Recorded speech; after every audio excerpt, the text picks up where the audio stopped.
Hey everyone, Camber here, showing you how to use your camera to make good videos. And getting a new camera is always really exciting, but it can also be a bit overwhelming once you start sifting through all the menus trying to figure out which settings you should use for video. So to give you a little shortcut, I'm going to show you my settings on the Sony ZV-E10, what a name, to help get you on your way to making more cinematic videos.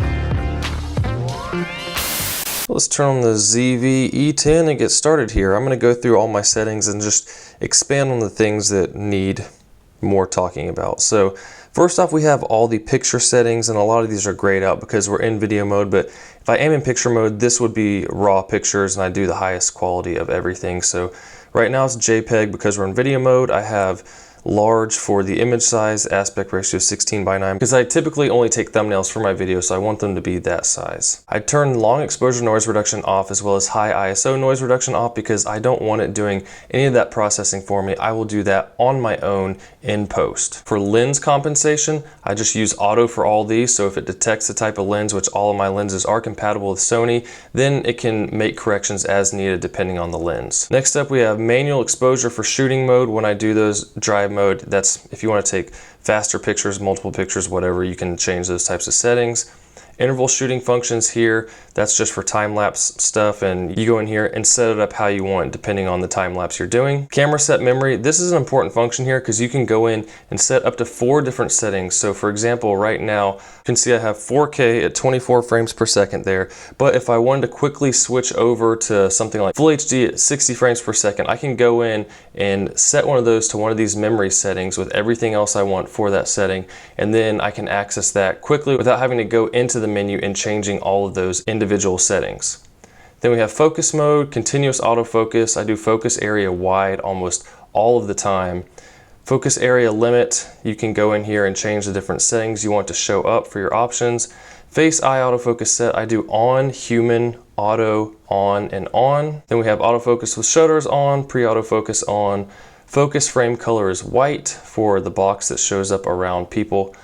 Autofocus area auto clear is off. Display continuous autofocus on because I want to continually see what it's focusing on, and I don't make any micro adjustments. ISO right here is set to 200 for the moment, but there's custom settings that we'll go over later for how to access that quickly instead of having to go into the menus. Same with metering mode, you can change between multiple modes. I usually either use multi or spot, and I also have that programmed to another button. Face priority and multi-metering I have off because I don't want it putting more emphasis on the face. If I'm using multi-metering, I will go into spot metering if I want to expose for someone's skin.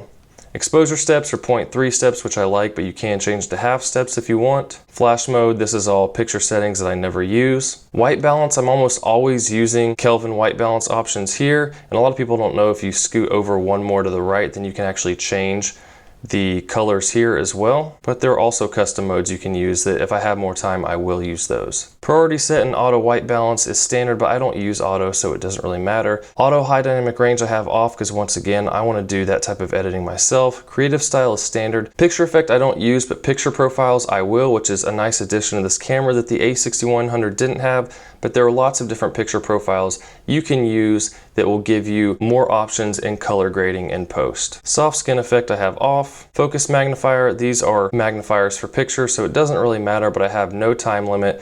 5.9 for the initial because there's no point to me in magnifying one time, it's doing nothing. Autofocus and focus magnification on, and manual focus assist I have off because I will use peaking. So we have peaking display on, peaking level is high, and peaking color is red, and you can change that as needed. If you have a red scene, it wouldn't make sense to use red. I leave it on because when I switch to manual focus, it'll automatically show up the peaking and help me with that. Then I have this off, and register face priority I have off as well, but you can register people's faces, so it'll prioritize certain people if you have a lot of people in a scene and you want it to prioritize one face over another for focusing. Say for instance, maybe a wedding. So now into the video settings, I always use manual exposure. I do not want any of these auto settings. Manual is the way to go to have the most control over your video. USB streaming isn't applicable for this. I have file format, normally use 4K, but you also have HD, and I use that if I want to do 60 frames per second or 120 frames per second, depending on the slow motion options I want. But most of the time, always in 4K. S&Q mode, I never use this on any of my Sony cameras, but you can customize that how you want if you use that. Proxy recording I have off because my computer can handle it, but if you set up proxy recordings, it will record a lower quality file as well, so you can edit that file, and then once you're done, you can apply all of your edits to the main file, and it makes it a little bit easier on your computer if it doesn't have great power. Then we have autofocus transition speed. This all just depends on what you need for your scene, but I have all these in the middle, so you see there is 4. Subject shift sensitivity I have right in the middle. Auto slow shutter is off. This is if you're using an auto mode, like if you're using one of the auto video modes, it'll automatically slow the shutter down instead of doing high ISO so that it can get more light in for your exposure. But the problem with that is if you change the shutter speed, it's going to change your motion blur. Initial focus magnification I have ×4 because once again, it makes no sense to me to have to hit the button twice. Audio recording is on. Audio record level, you can go in here and change that as needed. I typically use my Sony mic on here though that does everything automatically, and don't look at that a whole lot. Audio level display, that's so that it'll show you on your screen. It'll basically show this meter here on your screen while you're recording. Have audio out timing is live. Noise reduction off because once again, I'm gonna do that stuff myself. Steady shot is off right now, but I have that programmed to a custom button so I can turn it on and off quickly, but it will punch in for that stabilization so you get a narrower field of view.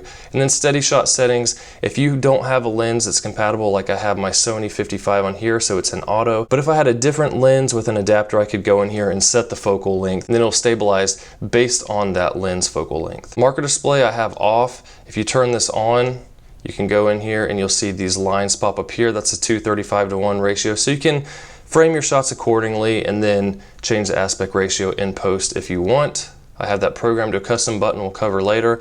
But marker settings, you can go in here and like this, all kinds of different aspect ratios to choose, as well as other safety zone and guide frames. Emphasis during recording, basically you push record and it puts this red box around it. That helps, especially if you're looking at yourself to see that you are recording rather than just having that record right there. And I also have the record lamp on, which is a red light on the front. The more things I have there to remind me that I'm recording, the better, because I have forgotten many times to push the record button on older cameras, and it has been bad because it's usually for paid work. But if you were in a dark setting and maybe you didn't want the red light shining, you could turn that off. So, you know, depending on what you're doing, just do what makes sense. Movie with shutter is off. Silent shutting off. E-front curtain shutter is on. Release without lens disable. Release without card enable. Once again, steady shots off right now. Zoom range. So I have it set to clear image zoom. Basically, that lets you punch in an extra 50% on your image with almost no loss in quality. So that is very useful, especially if you have a prime lens you're using. I stay away from digital zoom because that's where it starts to fall apart, but clear image zoom works quite well. And then zoom lever speed you have on the front here will zoom in and out. If you have a power zoom lens, that works, or like how I just set the clear image zoom, I can use that to zoom in up to 50%, and you can just change the speeds here at which it will zoom in and out. And we can do more customization if you have remote right there, if that's applicable to you. Display button here, you can go in and show what things pop up. For instance, I want to show you here, I like to take the histogram off because I rarely use that. So as you're scrolling through the different display options right here, then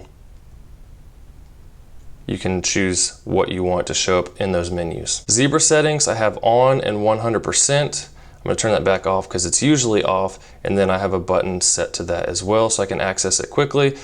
But that basically shows the hashed zebra lines for parts of your frame that are overexposed. Grid line, I always use the rule of thirds grid on all my cameras. Exposure set guide is on, auto review is off. Custom keys, I don't have it set up for pictures, but for video, go in here real quick. So number one, the little trash can here, I have the steady shot so I can turn that stabilization on and off quickly. White balance is the middle button. Number 3 on the side is audio record level, so I can change the audio input level. ISO, it's already marked ISO, so I left it that way. You click on that, spin the wheel, and that will change your ISO up and down quickly. And metering mode is the down button there, so changing between that spot and multimetering. Autofocus to manual focus control toggle is up here, so when I use lenses like this 55 that doesn't have an auto manual switch, I can quickly switch right there. And then movie shooting is the record button up top. I don't change that one. And finally, you can set this if you have a lens with a button there, but I only have one and I never use it, so I just leave it in the default mode. And then I have the function menu set where I can put other options that I want to use more often. So we see here I have audio record level, creative style, peaking color, peaking display, Marker display, that's for the aspect ratio. Steady shot once again. So if someone else is using my camera, all these things you would need, you can hit the function button quickly and access it. Autofocus, shift subject sensitivity, the transition speed, the zebra level and display. Then gamma display assist, which we'll go over in just a minute, that works along with your picture profiles. So then the dial wheel setup I have up here for aperture, and then this dial is shutter speed unless you push the ISO button, then it works as ISO. And I have the compensation off. Then function of touch operation, I usually leave touch focus on, so if you touch one thing, it'll focus on that. Touch something else, it racks focus really nicely. But you can switch to touch tracking, where you can touch an object on your screen, and then it'll track that throughout your scene, so that's very useful for moving objects. Dial wheel lock I have unlocked so I can change settings while I'm recording. Audio signals are on, and I don't really do much in here except put airplane mode on and then make sure Bluetooth settings are off as well, so I'm not draining battery looking for signals. Once again, I don't really do anything in the playback section, just change those things as needed. Monitor brightness, I like to always put on manual and full bright. Then gamma display assist. If you have a picture profile on, you can go in here and it basically puts a LUT over top of the image so it doesn't look washed out. You can see what it'll look like with some of these grading options in post, and that helps with things like white balance and exposure, so you're not just looking at a grayed out image while you're recording. But right now it is off. Volume settings I have on 11 for playback. Delete, confirm. I have delete first because I don't want to have to hit delete and then confirm again. Display quality is high. So if you first get your camera and you notice that the screen doesn't look totally crisp, you can go to this setting, put it on high, and it'll make everything look much higher quality. It does take more battery, but I want to see the best possible quality when I'm doing video work. Power setting option, I have the save start time on 5 minutes, and these are linked, and I put this set to high. So basically, if your camera starts warming up, it's getting to where it's going to overheat. If it's on standard, it'll shut off quicker, but at high, it'll let the temperature get a lot higher before it shuts down. And you'll get this warning to let you know you're doing that. Have NTSC and PAL selector, depending on what country you're in. Touch operation is on, so got to make sure that's on if you want to use it. HDMI settings, that's just going to depend on if you have HDMI equipment set up and change based on what you need. USB connection, I have auto, multi, on, obviously English for me, and then format your card right there to make sure it's set up to work properly on your camera, and it will also delete everything that is on the SD card. You can change your folder and file settings in here if you want. I just leave it alone. And versions, and you can do updates to your camera as well. And then this is what I like, as you notice there are a lot of menus with a lot of settings, so you have a custom My Menu section to where you can go in and put the things you use most often so you don't have to dig through the menus. So what I put here, I always have format first so I can format my cards, then choosing 4K, Full HD, frame rates, picture profiles, and the gamma display I can quickly use if I don't do the function for it. The function of touch operation, so I can get in there and switch between those quickly. I have the autofocus transition speed, subject shift sensitivity, peaking settings, steady shot, those camera set memories, this for time lapses, and then if you wanted more stuff, you can keep on adding more files and more settings.